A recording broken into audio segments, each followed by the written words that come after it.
So product കോസ്റ്റിനെ പറ്റിയാണ് നമ്മൾ സംസാരിച്ചുകൊണ്ടിരിക്കുന്നത്. Product cost എന്ന് പറഞ്ഞു കഴിഞ്ഞാൽ എന്തായിരുന്നു? നമുക്കൊരു പ്രൊഡക്റ്റ് പ്രൊഡ്യൂസ് ചെയ്യാൻ വേണ്ടി വരുന്ന കോസ്റ്റിനെയാണ് നമ്മൾ എന്ത് വിളിക്കുന്നത്? പ്രൊഡക്റ്റ് കോസ്റ്റ് എന്ന് പറയുന്നത്. സോ ഒരു പ്രൊഡക്റ്റ് പ്രൊഡ്യൂസ് ചെയ്യാൻ എന്തൊക്കെ കോസ്റ്റുകൾ വരാനുള്ള സാധ്യതയുണ്ട്, അല്ലെങ്കിൽ ഒരു പ്രൊഡക്റ്റിന്റെ പ്രൊഡക്ഷൻ മാനുഫാക്ചറിങ്ങുമായിട്ട് ബന്ധപ്പെട്ട് എന്തൊക്കെ കോസ്റ്റുകൾ വരാനാണ് സാധ്യതയുള്ളത്? അതില് ഒന്നാമത്തെ കോസ്റ്റിനെ ഞാൻ പറയുന്നു ഡയറക്റ്റ് മെറ്റീരിയൽ കോസ്റ്റ്.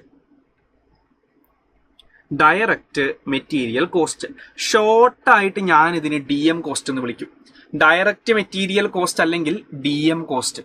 അപ്പൊ എന്തായിരിക്കും ഈ ഡയറക്റ്റ് മെറ്റീരിയൽ കോസ്റ്റ് എന്ന് പറഞ്ഞു കഴിഞ്ഞാൽ പറയാം. രണ്ടാമത്തേതാണ് direct labour cost. Direct labour cost, ഷോർട്ടായിട്ട് നമുക്ക് DL കോസ്റ്റ് എന്ന് വിളിക്കാവേ. മൂന്നാമത്തേതാണ് manufacturing overhead cost. Manufacturing overhead cost, ഷോർട്ടായിട്ട് MOH എന്ന് വിളിക്കാം.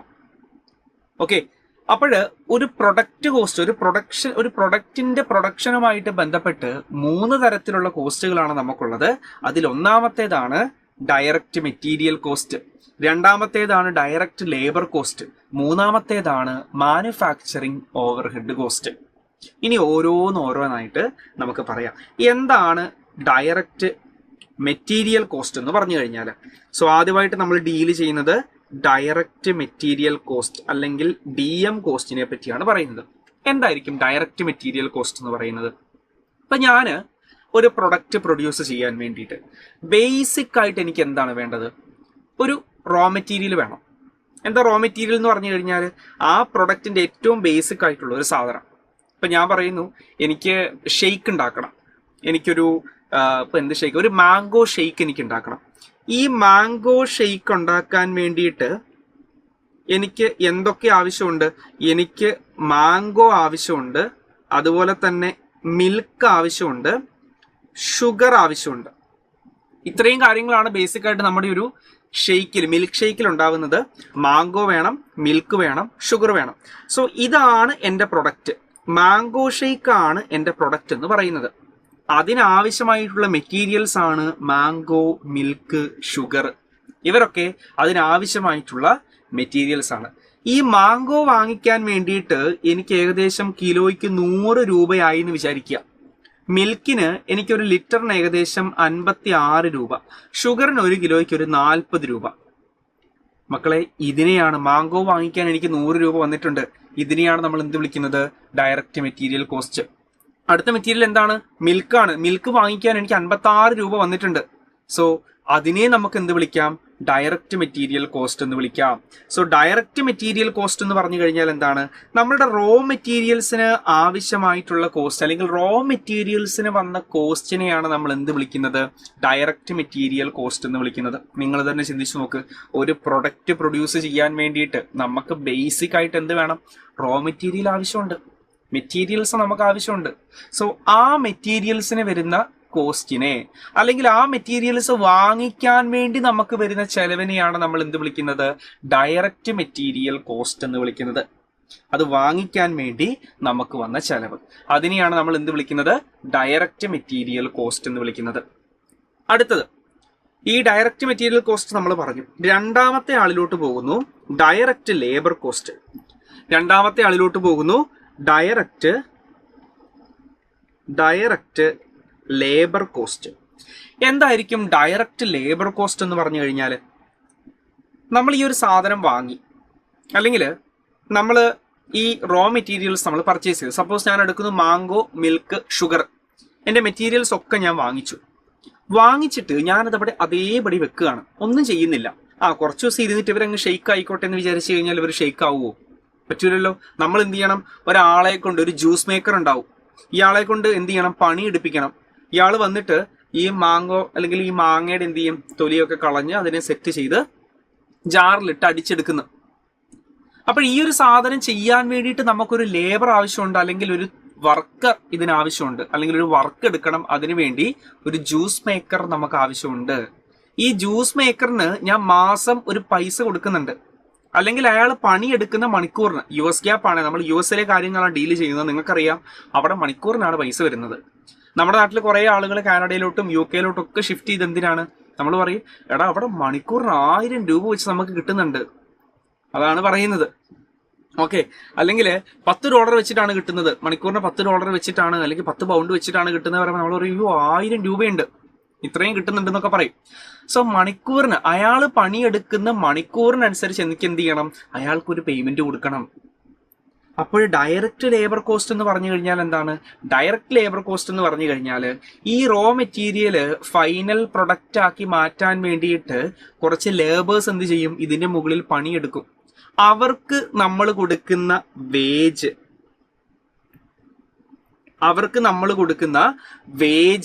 അല്ലെങ്കിൽ നമ്മൾക്ക് അവർക്ക് ചെലവ്, അല്ലെങ്കിൽ അവർക്ക് കൊടുക്കുന്ന ആ ഒരു എമൗണ്ടിനെയാണ് നമ്മൾ എന്ത് വിളിക്കുന്നത്? ഡയറക്റ്റ് ലേബർ കോസ്റ്റ് എന്ന് വിളിക്കുന്നത്. സോ മെറ്റീരിയലും ലേബറും ക്ലിയർ ആണേ. എന്താണ് മെറ്റീരിയൽ എന്ന് പറഞ്ഞു കഴിഞ്ഞാൽ നമുക്ക് ഈ പ്രൊഡക്റ്റ് പ്രൊഡ്യൂസ് ചെയ്യാൻ വേണ്ടിയിട്ട് കുറച്ച് കോസ്റ്റ് വരും. ആ കോസ്റ്റിൽ ഒന്നാമത്തേതാണ് ഡയറക്റ്റ് മെറ്റീരിയൽ കോസ്റ്റ്. എന്താണ് ഡയറക്റ്റ് മെറ്റീരിയൽ കോസ്റ്റ്? ഈ പ്രൊഡക്റ്റ് പ്രൊഡ്യൂസ് ചെയ്യാൻ വേണ്ടിയിട്ട് നമുക്ക് സാധനങ്ങൾ ആവശ്യമുണ്ട്.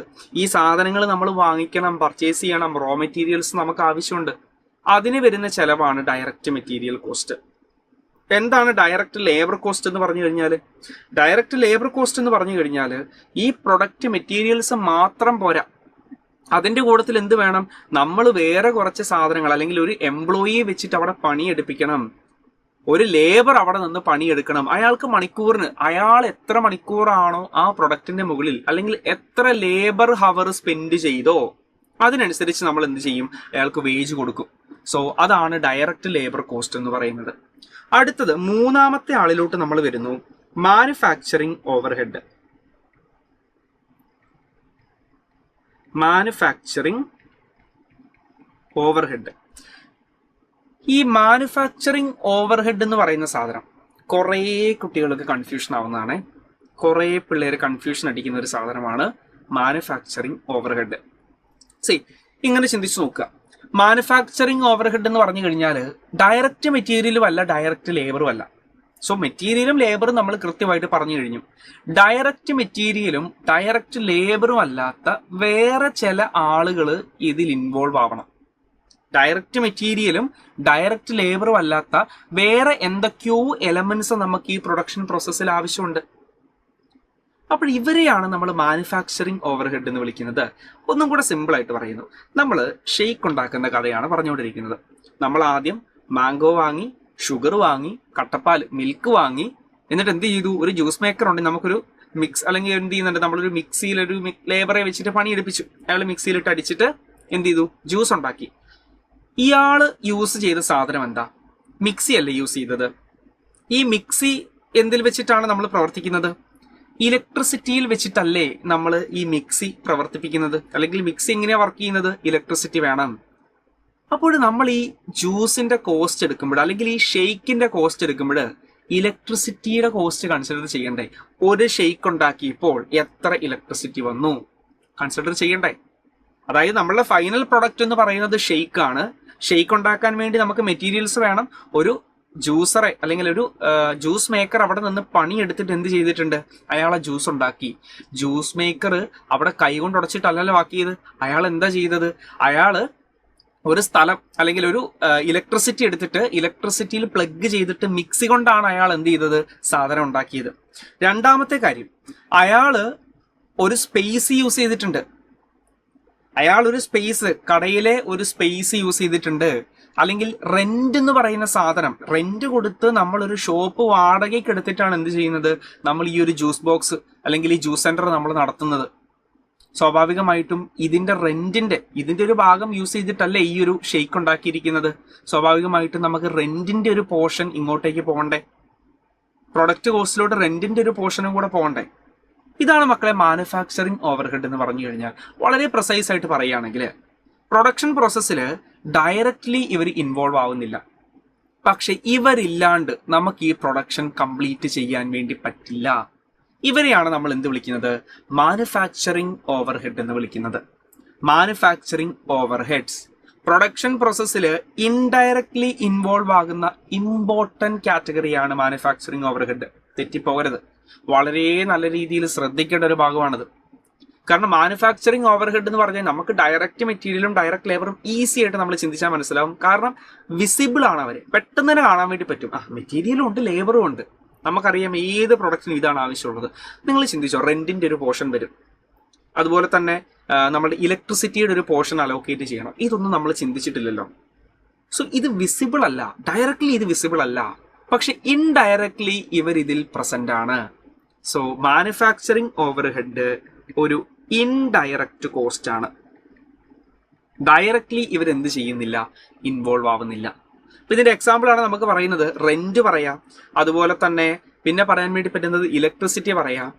ഇനി ഈ ഒരു ജ്യൂസ് നമ്മൾ ഉണ്ടാക്കുന്നത് വലിയൊരു മാനുഫാക്ചറിങ് പ്ലാന്റിലാണ് ഈ ഷെയ്ക്ക് ഉണ്ടാക്കുന്നതെന്ന് വിചാരിക്കുക. വലിയൊരു മാനുഫാക്ചറിങ് പ്ലാന്റിൽ അവിടെ നമുക്കറിയാം ലേബേഴ്സ് അല്ല അങ്ങനെ പണിയെടുക്കുന്നത്. എന്തായിരിക്കും? മെഷീൻ ആയിരിക്കും ഇതിന്റെ പണിയെടുക്കുന്നത്. നിങ്ങൾ ഈ ഡിസ്കവറി ചാനലിലൊക്കെ കണ്ടിട്ടുണ്ടാവും, ഒരു ജ്യൂസ് ഉണ്ടായി, ജ്യൂസ് ഇങ്ങനെ വന്നിട്ട് കറക്റ്റ് ബോട്ടിൽസിലൊക്കെ വന്ന് പാക്ക് ചെയ്ത് വരുന്ന പ്രൊസീജിയർ ഒക്കെ ഡിസ്കവറി ചാനലിലൊക്കെ കണ്ടിട്ടുണ്ടാവും. ഓക്കെ, അപ്പൊ ഇതിൽ കാണുമ്പോൾ മനസ്സിലാവും ഒരു മെഷീൻസ് ആണ് എന്ത് ചെയ്യുന്നത്, പണിയെടുക്കുന്നത്. ഈ മെഷീൻസ് പണിയെടുക്കുമ്പോൾ മെഷീൻസിന് വരുന്ന ഒരു സാധനമാണ് ഡിപ്രിസിയേഷൻ. ഡിപ്രിസിയേഷൻ എന്ന് പറഞ്ഞൊരു സാധനം വരില്ല. എന്താ ഡിപ്രിസിയേഷൻ എന്ന് പറഞ്ഞു കഴിഞ്ഞാൽ ഇതവിടെ എക്സ്പ്ലെയിൻ ചെയ്യേണ്ട കാര്യമല്ല, എന്നാലും പറയാണ്. ഡിപ്രിസിയേഷൻ എന്ന് പറഞ്ഞു കഴിഞ്ഞാൽ എന്താണ്? നമ്മളൊരു പ്രൊഡക്റ്റ് പർച്ചേസ് ചെയ്തു, അതിനെന്ത് സംഭവിക്കും? വിയർ ആൻഡ് ടിയർ ഉണ്ടാവും, അല്ലെങ്കിൽ അതിന് തേയ്മാനം സംഭവിക്കും. അതിന്റെ വാല്യൂ ഓരോ വർഷം ചെല്ലുന്തോറും കുറഞ്ഞു പോകും. ഈ വാല്യൂ കുറയ്ക്കാൻ വേണ്ടിയിട്ട് നമ്മൾ യൂസ് ചെയ്യുന്ന ഒരു അക്കൗണ്ടിങ് മെത്തേഡാണ് ഡിപ്രിസിയേഷൻ എന്ന് പറയുന്നത്. അല്ലെങ്കിൽ മറ്റൊരു രീതിയിൽ പറയുകയാണെങ്കിൽ നമ്മൾ പർച്ചേസ് ചെയ്ത സാധനത്തിന്റെ എമൗണ്ട് റീകൂപ്പ് ചെയ്യാൻ വേണ്ടിയിട്ട് പല വർഷങ്ങളിലായിട്ട് നമ്മൾ തിരിച്ചു പിടിക്കാൻ യൂസ് ചെയ്യുന്ന ഒരു മെത്തേഡായിട്ട് നമുക്ക് എന്ത് വിളിക്കാം? ഡിപ്രിസിയേഷനെ നമുക്ക് വിളിക്കാൻ വേണ്ടി പറ്റും. രണ്ട് വേയിലും കറക്റ്റ് ആണ്. അപ്പോൾ ഈ ഡിപ്രിസിയേഷൻ നമുക്കൊരു മാനുഫാക്ചറിങ് ഓവർഹെഡിൽ ഡിപ്രിസിയേഷൻ ഡയറക്ട്ലി ഇൻവോൾവ് ആവുന്നുണ്ടോ? ഇല്ല, ഡയറക്റ്റ് ആയിട്ടുള്ള കോസ്റ്റ് അല്ല, പക്ഷെ ഇൻഡയറക്റ്റ് ആയിട്ടുള്ള ഓവർഹെഡ് ആണ്, അല്ലെങ്കിൽ ഇൻഡയറക്റ്റ് ആയിട്ടുള്ള ഒരു കോസ്റ്റിനെയാണ് നമ്മൾ എന്ത് വിളിക്കുന്നത്? മാനുഫാക്ചറിങ് ഓവർഹെഡ് എന്ന് വിളിക്കുന്നത്. സോ എന്റെ കൺസെപ്റ്റ് ക്ലിയർ ആണെന്ന് വിചാരിക്കുന്നു. Direct material, direct labour, of course manufacturing overhead. എന്താണ് മെറ്റീരിയൽ, എന്താണ് ലേബർ നമ്മൾ പറഞ്ഞു, എന്താണ് manufacturing overhead? Manufacturing overhead directly involve ആവുന്ന ആളുകളല്ല, പക്ഷെ ഇവരില്ലാതെ നമുക്ക് പ്രൊഡക്ഷൻ പ്രോസസ്സ് കംപ്ലീറ്റ് ചെയ്യാനേ പറ്റില്ല. അവരെയാണ് നമ്മൾ എന്ത് വിളിക്കുന്നത്? മാനുഫാക്ചറിങ് ഓവർഹെഡ് എന്ന് വിളിക്കുന്നത്. ഇപ്പൊ എക്സാമ്പിൾ പറയാണ്, അല്ലെങ്കിൽ മാനുഫാക്ചറിങ് ഓവർഹെഡിന്റെ കുറച്ച് ക്രൈറ്റീരിയസ് പറയാണ്. അതിൽ ഒന്നാമത്തെ ക്രൈറ്റീരിയ ആണ് ഇൻഡയറക്റ്റ് മെറ്റീരിയൽ. Indirect material. അപ്പോഴെന്താണ് ഇൻഡയറക്റ്റ് മെറ്റീരിയൽ എന്ന് പറഞ്ഞുതരാം. അതായത് നമ്മൾ എന്ത് ചെയ്യുന്നുണ്ട്? നമ്മൾ പ്രൊഡക്ഷൻ പ്രോസസ്സ് നടത്തിക്കൊണ്ടിരിക്കുകയാണ്. കമ്പനിയിൽ കുറേ മെഷീൻസ് ഉണ്ട്. ഈ മെഷീൻസ് എന്ത് ചെയ്യുന്നുണ്ട്? പ്രൊഡക്ഷൻ പ്രോസസ്സിന് ഇങ്ങനെ ഒരു ചെയിനിലൂടെ ഇങ്ങനെ കൊണ്ടുപോവാം. അപ്പോൾ ഈ മെഷീൻസിന് ഇടയ്ക്കിടയ്ക്ക് എന്ത് ചെയ്യും? ലൂബ്രിക്കൻസ് ഇട്ട് കൊടുക്കും, അല്ലെങ്കിൽ മെഷീൻ ഓയിൽസ് ഒക്കെ അപ്ലൈ ചെയ്ത് കൊടുക്കും. നിങ്ങളൊന്ന് ആലോചിച്ച് നോക്ക്, ഈ ലൂബ്രിക്കൻസ് അല്ലെങ്കിൽ ഈ ഓയിൽ എന്ന് പറയുന്ന സാധനം ഡയറക്ട്ലി നമ്മുടെ പ്രൊഡക്ഷൻ പ്രോസസ്സിൽ ഇൻവോൾവ് ആവുന്നില്ല. ഡയറക്ട്ലി ഇയാൾ ഇൻവോൾവ് ആവുന്നില്ലല്ലോ, പക്ഷെ എന്തുണ്ട്? ഇൻഡയറക്ട്ലി ഇവിടെ ഈ ഒരു ലൂബ്രിക്കന്റ് ഞാൻ അപ്ലൈ ചെയ്തിട്ടില്ല എന്ന് വിചാരിക്കാം. മെഷീൻ ലൂബ്രിക്കന്റ് ഞാൻ ഇട്ടില്ല. ലൂബ്രിക്കന്റ് ഇട്ടിട്ടില്ലെങ്കിൽ ഒരു പ്രോസസ്സിൽ എത്തിക്കഴിയുമ്പോൾ എന്ത് ചെയ്തു? പ്രൊഡക്ഷൻ അങ്ങോട്ട് സ്റ്റോപ്പ് ആകും. പ്രൊഡക്ഷൻ അങ്ങോട്ട് സ്റ്റോപ്പ് ആവാനുള്ള സാധ്യതയുണ്ട്. അങ്ങനെയാണെങ്കിൽ മക്കളെ ചിന്തിച്ചു നോക്ക്, ഈ ലൂബ്രിക്കന്റ് ഇല്ലാണ്ട് നമുക്ക് ഈ പ്രൊഡക്ഷൻ പ്രോസസ്സ് കംപ്ലീറ്റ് ചെയ്യാൻ വേണ്ടി പറ്റുമോ? പറ്റില്ലല്ലോ. സോ ഇൻഡയറക്റ്റ് മെറ്റീരിയൽ അത് മാനുഫാക്ചറിങ് ഓവർഹെഡിന്റെ അണ്ടറിൽ വരുന്നതാണ്. മാനുഫാക്ചറിങ് ഓവർഹെഡിന്റെ എക്സാമ്പിൾസ് ആണ് നമ്മൾ പറയുന്നത്. അതിൽ ഒന്നാമത്തേതാണ് ഇൻഡയറക്റ്റ് മെറ്റീരിയൽ, അല്ലെങ്കിൽ മാനുഫാക്ചറിങ് ഓവർഹെഡിലെ ക്രൈറ്റീരിയാസ് ആണ് നമ്മൾ പറയുന്നത്. ഒന്നാമത്തേത് ഇൻഡയറക്റ്റ് മെറ്റീരിയൽ. അപ്പൊ നിങ്ങളോട് ക്വസ്റ്റ്യനിൽ കാണുന്നു മെഷീൻ ലൂബ്രിക്കൻസ് എന്ന് കണ്ടു കഴിഞ്ഞാൽ മനസ്സിലാക്കണം അത് ഇൻഡയറക്റ്റ് മെറ്റീരിയൽ ആണ്, മാനുഫാക്ചറിങ് ഓവർഹെഡിന്റെ അണ്ടറിലാണ് വരുന്നത്. കാരണം ഇവരില്ലാണ്ട് നമുക്കിത് കംപ്ലീറ്റ് ചെയ്യാൻ വേണ്ടി പറ്റില്ല. ഇനി ഞാനൊരു കാർ ഉണ്ടാക്കുന്നു, എൻ്റെ ഇത് കാറ് മാനുഫാക്ചർ ചെയ്യുന്ന ഒരു കമ്പനിയാണ്. കാറ് മാനുഫാക്ചർ ചെയ്യുമ്പോൾ നമ്മൾ എല്ലാ സാധനവും നമ്മൾ എന്ത് ചെയ്തു? മെറ്റീരിയൽസ് വാങ്ങി, ആളുകൾ പണിയെടുക്കുന്നുണ്ട്. അങ്ങനെ കാറിന്റെ ഒരു ഫൈനൽ സ്റ്റേജിലോട്ട് എത്തി, എല്ലാം കഴിഞ്ഞു, ബോഡിയും കാര്യങ്ങളൊക്കെ സെറ്റ് ചെയ്തു, ടയർ ഫിക്സ് ചെയ്യണം. ടയർ ഫിക്സ് ചെയ്യുന്ന സമയത്ത് ടയർ എന്തിനാ വരുന്നത്? മെറ്റീരിയൽ ആണോ മാനുഫാക്ചറിങ് ഓവർഹെഡിലായിരിക്കും ടയർ വരുന്നത്? കാറിന്റെ ടയർ എന്തിനാ വരുന്നത്? മെറ്റീരിയലാണോ ഓവർഹെഡിലാണോ? ഒബ്വിയസ്ലി അത് മെറ്റീരിയലാണ് വരുള്ളൂ. കാരണം അതൊരു മേജർ പാർട്ടാണ്, മേജർ ആയിട്ടുള്ള ഒരു സാധനമാണ്. ഡയറക്ട്ലി നമുക്ക് വിസിബിൾ ആവുന്ന, ഡയറക്ട്ലി ഇൻവോൾവ് ആവുന്ന ഒരു സാധനമാണ് കാറിന്റെ ടയർ എന്ന് പറയുന്നത്. സോ അത് മെറ്റീരിയലാണ് വരുന്നത്. ഈ ടയർ കണക്ട് ചെയ്യാൻ വേണ്ടിയിട്ട്, അതായത് കാറിന്റെ ബോഡിയുമായിട്ട് ടയറിനെ കണക്ട് ചെയ്യാൻ വേണ്ടിയിട്ട് നമ്മൾ കുറച്ച് ചെറിയ നട്ടുകൾ അല്ലെങ്കിൽ ബോൾട്ടുകൾ യൂസ് ചെയ്യും. നട്ടും ബോൾട്ടും ഒക്കെ യൂസ് ചെയ്യും. നട്ടും ബോൾട്ടും ഒക്കെ നമ്മൾ യൂസ് ചെയ്യും. എന്തിനു വേണ്ടിയിട്ടാണ്? ഇതിനെ കണക്ട് ചെയ്യാൻ വേണ്ടിയിട്ട്, അല്ലെ? കാറിന്റെ ടയറിനെ അല്ലെങ്കിൽ ഈ ഒരു ബോഡിയിലോട്ട് ടയറിനെ കണക്ട് ചെയ്യാൻ വേണ്ടിയിട്ട് നമ്മൾ കുറച്ച് നട്ടും ബോൾട്ടും ഒക്കെ യൂസ് ചെയ്യും. ഈ ഒരു സാധനം മെറ്റീരിയൽ ആണോ മാനുഫാക്ചറിങ് ഓവർഹെഡിന്റെ? ഇൻഡയറക്റ്റ് മെറ്റീരിയൽ ആണോ? ഡയറക്റ്റ് മെറ്റീരിയൽ ആണോ ഇൻഡയറക്റ്റ് മെറ്റീരിയൽ ആണോ? ഇൻഡയറക്റ്റ് മെറ്റീരിയൽ ആണ്. ഇവരില്ലാണ്ട് നമുക്കിത് കംപ്ലീറ്റ് ചെയ്യാൻ വേണ്ടി പറ്റില്ല. പക്ഷെ പ്രൊഡക്ഷനിൽ ഇവർ ഡയറക്ട്ലി ഇൻവോൾവ് ആണോ? ഡയറക്ട്ലി ഇൻവോൾവ് അല്ല. ഇവരൊരു മൈന്യൂട്ട് ആയിട്ടേ ഉള്ളൂ, ചെറിയൊരു എമൗണ്ടേ ഉള്ളൂ. പക്ഷെ ഇവരില്ലാണ്ട് നമുക്ക് പ്രൊഡക്ഷൻ പ്രോസസ്സ് കംപ്ലീറ്റ് ചെയ്യാൻ വേണ്ടി പറ്റില്ല. ഇവരെയാണ് എന്ത് വിളിക്കുന്നത്? ഇൻഡയറക്റ്റ് മെറ്റീരിയൽ എന്ന് വിളിക്കുന്നത്. രണ്ടാമത്തെ കാറ്റഗറിയാണ് ഇൻഡയറക്റ്റ് ലേബർ. അപ്പോൾ എന്തായിരിക്കും ഇൻഡയറക്റ്റ് ലേബർ എന്ന് പറഞ്ഞു കഴിഞ്ഞാൽ? ഒരു എക്സാമ്പിൾ പറഞ്ഞുതരാവേ. നമ്മൾ നേരത്തെ അതേ കാര്യം തന്നെ എടുക്കുന്നു. വലിയൊരു മാനുഫാക്ചറിങ് പ്ലാന്റിൽ പലതരത്തിലുള്ള മെഷീൻസ് അവിടെ വർക്ക് ചെയ്തുകൊണ്ടിരിക്കുകയാണ്. ഇത് നിങ്ങൾക്കറിയാം, ഒരു പ്രൊഡക്ഷൻ എങ്ങനെയാണ് നടക്കുന്നത്? ആദ്യം നമ്മളൊരു പ്രൊഡക്ഷൻ സൈക്കിൾ ടൈം ഉണ്ടാവും. അതായത് ഒരു പ്രൊഡക്ഷൻ സ്റ്റാർട്ട് ചെയ്തിട്ട് ഇടയ്ക്കിടയ്ക്ക് വെച്ച് അത് നിർത്തിയിട്ടുള്ള പരിപാടിയല്ല. ഇപ്പം ജനുവരി 1 നമ്മളൊരു പ്രൊഡക്ഷൻ സ്റ്റാർട്ട് ചെയ്യുന്നു. അതിങ്ങനെ ചെയ്ത് ഏകദേശം ആ ഒരു ചെയിനിൽ ഇങ്ങനെ പോയി ഒരു ജനുവരി 7 അല്ലെങ്കിൽ ഒരു ജനുവരി 14 നമ്മൾ എന്ത് ചെയ്യുന്നത്? ഇത് സ്റ്റോപ്പ് ആക്കുന്നത്. പ്രൊഡക്ഷൻ പ്രോസസ്സ് നമ്മൾ സ്റ്റോപ്പ് ആക്കുന്നത്. ഫസ്റ്റ് ബാച്ച് പ്രൊഡ്യൂസ് ചെയ്തു. ഒരു ബാച്ച് പ്രൊഡക്ഷൻ ആണ് എപ്പോഴും വലിയ വലിയ കമ്പനീസിൽ നടക്കുക. ഓരോരോ പ്രൊഡക്റ്റ് ആയിട്ടല്ല അവർ പ്രൊഡ്യൂസ് ചെയ്യുന്നത്. പകരം ഒരു ബാച്ചിന്റെ പ്രൊഡക്ഷൻ ആയിരിക്കും നടക്കുന്നത്. മക്കൾ ഇങ്ങനെ ചിന്തിച്ചു നോക്കുക. ഫസ്റ്റത്തെ ബാച്ചിന് ഞാൻ പ്രൊഡക്ഷൻ നടത്തി. രണ്ടാമത്തെ ബാച്ചിന്റെ പ്രൊഡക്ഷൻ നടക്കുന്നതിന് മുന്നേ ഞാൻ എന്ത് ചെയ്തു? എന്റെ മെഷീൻ ഒന്ന് ചെക്ക് ചെയ്തു. നല്ല രീതിക്കാണോ സാധനം ഉള്ളത്? അല്ലെങ്കിൽ എന്തെങ്കിലും ബുദ്ധിമുട്ടുകളുണ്ടോ? എന്തെങ്കിലും ബ്രേക്ക് ഡൗൺ വരാനുള്ള ചാൻസ് ഉണ്ടോ? അതായത് മെഷീൻ ബ്രേക്ക് ഡൗൺ എന്ന് പറഞ്ഞു കഴിഞ്ഞാൽ എന്താണ്? ഇത് ഓപ്പറേറ്റ് ചെയ്യുന്നതിനിടയ്ക്ക് മെഷീൻ നിന്നുപോയി. അങ്ങനെ മെഷീൻ നിന്നുപോയി കഴിഞ്ഞാൽ എന്തെങ്കിലും പ്രശ്നമുണ്ടോ? പ്രശ്നമുണ്ട്. നമ്മൾ പ്ലാൻ ചെയ്തത് മെഷീൻ നിർത്താനുള്ള പ്ലാനിങ്, അല്ലെങ്കിൽ നമ്മൾ വിചാരിച്ച സമയത്തിനേക്കാളും മുൻപ് എന്ത് ചെയ്തു? മെഷീൻ നിന്നുപോയി. അത്രയും റോ മെറ്റീരിയൽസ് വേസ്റ്റ് ആവാനുള്ള സാധ്യതയുണ്ട്. എംപ്ലോയീസിന്റെ ടൈം അങ്ങനെ പോവാൻ ചാൻസ് ഉണ്ട്. കാരണം ഇനി എന്ത് ചെയ്യണം? ഇനി ഈ സാധനം റെഡിയാക്കിയിട്ടാണ് ബാക്കി പ്രൊഡക്ഷൻ പ്രോസസ്സ് നടക്കുകയുള്ളൂ. സോ കമ്പനിയുടെ മുമ്പിലുള്ള ഒരു സാധനം ടൈം അങ്ങോട്ട് ലോസായി. എന്തിനു വേണ്ടിയിട്ടുള്ളത്? പ്രൊഡ്യൂസ് ചെയ്യാന് എംപ്ലോയീസിന്റെ ടൈം, ഇതൊക്കെ അങ്ങോട്ട് പോകും. സോ പ്രൊഡക്ഷൻ പ്രോസസ്സിനെ മൊത്തം ബാധിക്കുന്ന ഒരു സാധനമാണ് ബ്രേക്ക് ഡൗൺ. സോ അതുകൊണ്ട് തന്നെ എല്ലാ ബാച്ചിന്റെ പ്രൊഡക്ഷന് മുന്നേയും എന്ത് ചെയ്യും? എഞ്ചിനീയേഴ്സ് പോയിട്ട് ചെക്ക് ചെയ്യും. എന്താണ് ഇതിന് എന്തെങ്കിലും പ്രശ്നമുണ്ടോ?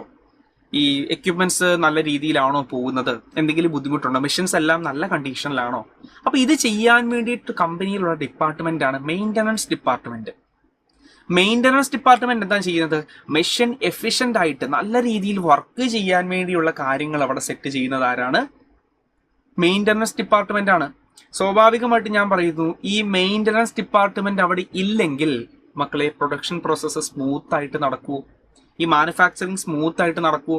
ഇല്ലല്ലോ. കാരണം ഒരു പോയിന്റിൽ വെച്ചിട്ട് മെഷീൻ പെട്ടെന്ന് അങ്ങോട്ട് സ്റ്റോപ്പ് ആവാനുള്ള ചാൻസ് ഉണ്ട്. അപ്പൊ എന്ത് സംഭവിക്കും? നമ്മുടെ പ്രൊഡക്ഷൻ പ്രോസസ്സ് അവിടെ സ്റ്റോപ്പായി. എന്തുകൊണ്ടാണ് ഇത് സംഭവിച്ചത്? മെയിൻ്റനൻസ് ഡിപ്പാർട്ട്മെന്റ് ഇല്ലാത്തത് കൊണ്ട്. അപ്പോൾ ഒരു പ്രൊഡക്റ്റ് കോസ്റ്റ് കൺസിഡർ ചെയ്യുമ്പോൾ മെയിൻ്റനൻസ് ഡിപ്പാർട്ട്മെന്റിനെ നമ്മൾ കൺസിഡർ ചെയ്യണ്ടേ? കാരണം എന്താണ്? മെയിൻ്റനൻസ് ഡിപ്പാർട്ട്മെന്റ് ഇല്ലാതെ നമുക്ക് ആ പ്രൊഡക്ഷൻ പ്രോസസ്സ് കംപ്ലീറ്റ് ചെയ്യാൻ വേണ്ടി പറ്റില്ല. സോ മെയിൻ്റനൻസ് ഡിപ്പാർട്ട്മെന്റ് എന്തിന്റെ എക്സാമ്പിൾ ആണ്? ഇൻഡയറക്റ്റ് ലേബറിന്റെ എക്സാമ്പിൾ ആണ്. ഡയറക്റ്റ് ലേബർ അല്ല. ഇവർ ഡയറക്ട്ലി ഇൻവോൾവ് ആവുന്നില്ല. പ്രൊഡക്റ്റിലോട്ട് ഇവർ ഇൻവോൾവ് ആവുന്നേ ഇല്ല. പ്രൊഡക്റ്റ് പ്രൊഡ്യൂസ് ചെയ്യാൻ അല്ലെങ്കിൽ പ്രൊഡക്റ്റ് പ്രൊഡ്യൂസ് ചെയ്യുന്ന മെഷീൻസിന്റെ മുകളിലാണ് ഇവർ പണിയെടുക്കുന്നത്. ഇൻഡയറക്ട്ലി പ്രൊഡക്ഷൻ പ്രോസസ്സിൽ ഇൻവോൾവ് ആവുന്നു. ഇവരെയാണ് നമ്മൾ എന്ത് വിളിക്കുന്നത്? നമ്മൾ ഇൻഡയറക്റ്റ് ലേബർ എന്ന് വിളിക്കുന്നത്. ഓക്കെ അല്ലേ? മാനുഫാക്ചറിങ് ഓവർഹെഡ് ഞാനിങ്ങനെ സ്ട്രെസ് ചെയ്ത് പറയുന്ന അത്രയും ഇമ്പോർട്ടന്റ് ആയതുകൊണ്ടാണ്. കാരണം മാനുഫാക്ചറിങ് ഓവർഹെഡിനെ ബേസ് ചെയ്തിട്ട് ക്വസ്റ്റ്യൻ വരും. പ്രൊഡക്റ്റ് കോസ്റ്റ് കണ്ടുപിടിക്കാൻ ക്വസ്റ്റ്യൻ വരും. പ്രൊഡക്റ്റ് കോസ്റ്റ് കണ്ടുപിടിക്കുമ്പോൾ ഡയറക്റ്റ് മെറ്റീരിയലും ഡയറക്റ്റ് ലേബർ ഈസി ആയിട്ട് ക്വസ്റ്റ്യനിൽ നിന്ന് പിക്ക് ചെയ്യാൻ ഒരു ബുദ്ധിമുട്ടുമില്ല. പക്ഷേ മാനുഫാക്ചറിങ് ഓവർഹെഡിന്റെ കാര്യത്തിൽ മിക്കപ്പോഴും എന്ത് ചെയ്യും? പിള്ളേരൊന്ന് സ്ട്രഗിൾ ചെയ്യും. ഓക്കെ, സോ മാനുഫാക്ചറിങ് ഓവർഹെഡ് വളരെ നല്ല രീതിയിൽ മനസ്സിലാക്കണം. ഓക്കെ, അങ്ങനെയാണെങ്കിൽ ഞാൻ അടുത്ത കാറ്റഗറിയിലോട്ട് പോകുന്നു. ലാസ്റ്റത്തെ അല്ലെങ്കിൽ മാനുഫാക്ചറിങ് ഓവർഹെഡിലെ മൂന്നാമത്തെ കാറ്റഗറിയാണ് ജനറൽ മാനുഫാക്ചറിങ് ഓവർഹെഡ്. എന്താണ് ജനറൽ മാനുഫാക്ചറിങ് ഓവർഹെഡ്? അതായത് ഈ ഇൻഡയറക്റ്റ് മെറ്റീരിയലും ഇൻഡയറക്റ്റ് ലേബറും അല്ലാത്ത മറ്റ് ചില കോസ്റ്റുകൾ എന്ത് ചെയ്യും? ഇതിൽ ഇൻവോൾവ് ആകും. ഇപ്പൊ സപ്പോസ് ഞാൻ പറയുന്നു ഇലക്ട്രിസിറ്റി. ഇലക്ട്രിസിറ്റിയുടെ കാര്യം ചിന്തിച്ചു നോക്കാം. ഈ ഇലക്ട്രിസിറ്റി ഡയറക്ട്ലി പ്രൊഡക്ഷൻ പ്രോസസ്സിൽ ഇൻവോൾവ് ആവുന്നുണ്ടോ? ഇല്ല. മെഷീൻ എന്ത് ചെയ്യുന്നുണ്ട്? ഇലക്ട്രിസിറ്റിന്ന് എനർജി റിസീവ് ചെയ്തിട്ട് മെഷീൻ പണിയെടുക്കുന്നു. ഈ മെഷീൻ അല്ലെങ്കിൽ ഈ ഇലക്ട്രിസിറ്റി എന്ന് പറയുന്ന സാധനം ഇൻഡയറക്റ്റ് മെറ്റീരിയൽ ആണോ? ഒരു മെറ്റീരിയൽ ആയിട്ട് കണക്കാക്കാൻ വേണ്ടി പറ്റുമോ? പറ്റൂല. ലേബർ ആണോ? ഒരു വർക്കറായിട്ട് മെഷീൻ അതിനെ നമുക്ക് കൺസിഡർ ചെയ്യാൻ വേണ്ടി പറ്റുമോ? അതിന്റെ പോസിബിലിറ്റിയും ഇല്ല. നമുക്കിതിനെ ലേബർ ആയിട്ടും കൺസിഡർ ചെയ്യാൻ വേണ്ടി പറ്റില്ല, അതുപോലെ തന്നെ മെറ്റീരിയൽ ആയിട്ട് നമുക്കിതിനെ കൺസിഡർ ചെയ്യാൻ വേണ്ടി പറ്റില്ല. അപ്പം ഇത് എന്താണ്? ജനറൽ മാനുഫാക്ചറിങ് ഓവർഹെഡ് എന്ന് പറഞ്ഞു കഴിഞ്ഞാൽ കമ്പനിയിൽ ജനറൽ ആയിട്ടുണ്ടാകുന്ന കുറച്ച് കോസ്റ്റുകളാണ്, ജനറൽ ആയിട്ടുണ്ടാകുന്ന ഇൻഡയറക്റ്റ് കോസ്റ്റുകൾ. എക്സാമ്പിൾ ആണ് ഇലക്ട്രിസിറ്റി, റെന്റ്. ഈ ഇലക്ട്രിസിറ്റിയും അതുപോലെ തന്നെ റെന്റൊക്കെ പ്രൊഡക്ഷൻ പ്രോസസ്സിൽ ഡയറക്ട്ലി ഇൻവോൾവ് ആവുന്നില്ല. പക്ഷെ ഇവരില്ലാതെ നമുക്കിത് പ്രൊഡക്ഷൻ കംപ്ലീറ്റ് ചെയ്യാൻ വേണ്ടി പറ്റുമോ? ഇലക്ട്രിസിറ്റി ഇല്ലാണ്ട് പ്രൊഡക്ഷൻ കംപ്ലീറ്റ് ചെയ്യാൻ വേണ്ടി പറ്റുമോ? റെന്റ് കൊടുക്കാണ്ട് ഞാനൊരു സ്ഥലം വാടകയ്ക്ക് എടുത്തിട്ട് ഞാൻ എൻ്റെ പ്രൊഡക്ഷൻ നടത്തിക്കൊണ്ടിരിക്കുകയാണ്. അതിന് ഓണർ വന്നിട്ട് എന്നോട് ചോദിച്ചു റെന്റ് താടോ എന്ന് പറഞ്ഞു. ഞാൻ പറഞ്ഞു ആ റെന്റ് ഒന്നും തരാൻ പറ്റില്ല. അങ്ങനെ ഞാൻ ആ പ്രൊഡക്ഷൻ പ്രോസസ്സ് മുൻപോട്ട് കൊണ്ടുപോകുമോ? അയാളെന്നെ ചവിട്ടി പുറത്താക്കില്ലേ? സോ റെന്റ് എന്ന് പറയുന്ന സാധനവും നമ്മളുടെ മാനുഫാക്ചറിങ് ഓവർഹെഡിന്റെ, ജനറൽ മാനുഫാക്ചറിങ് ഓവർഹെഡിന്റെ അണ്ടറിലാണ് വരുന്നത്. ഓക്കെ അല്ലേ? ഇത്രയും കൺസെപ്റ്റ് ഓക്കെ അല്ലേ? സോ 3 കാര്യങ്ങളാണ് നമ്മൾ പറഞ്ഞുകൊണ്ടിരുന്നത്. പ്രൊഡക്റ്റ് കോസ്റ്റിലെ ഡയറക്റ്റ് മെറ്റീരിയൽ പറഞ്ഞു, ഡയറക്റ്റ് ലേബർ പറഞ്ഞു, മാനുഫാക്ചറിങ് ഓവർഹെഡ് പറഞ്ഞു. അതിൽ മാനുഫാക്ചറിങ് ഓവർഹെഡിനെ നമ്മൾ ഒന്നും കൂടെ ഡീപ്പായിട്ട് നമ്മൾ പറഞ്ഞു. ഓക്കെ, ശരി. അങ്ങനെയാണെങ്കിൽ നമുക്കിനി പറയാനുള്ളത് അല്ലെങ്കിൽ നമുക്കിനി പഠിക്കാനുള്ളത് കുറച്ച് ഇതിന്റെ ക്ലാസിഫിക്കേഷൻസ് ആണ്. പ്രൊഡക്റ്റ് കോസ്റ്റിനെ 3 തരത്തിൽ നമുക്ക് ക്ലാസിഫൈ ചെയ്യാൻ വേണ്ടി പറ്റും. ആ ക്ലാസിഫിക്കേഷൻ ആണ് നമുക്കിനി നോക്കാൻ വേണ്ടിയുള്ളത്. അതിനുശേഷമാണ് നമ്മൾ എന്ത് ചെയ്യുന്നത്? അടുത്ത കോസ്റ്റുകളിലോട്ട്, അതായത് ക്യാരക്ടറിനനുസരിച്ചുള്ള കോസ്റ്റുകളിലോട്ട് നമ്മൾ പോകുന്നത്. സോ അത് നെക്സ്റ്റ് ക്ലാസ്സിലാണ് നമ്മൾ ഡീൽ ചെയ്യുന്നത്. ഓക്കെ അല്ലേ?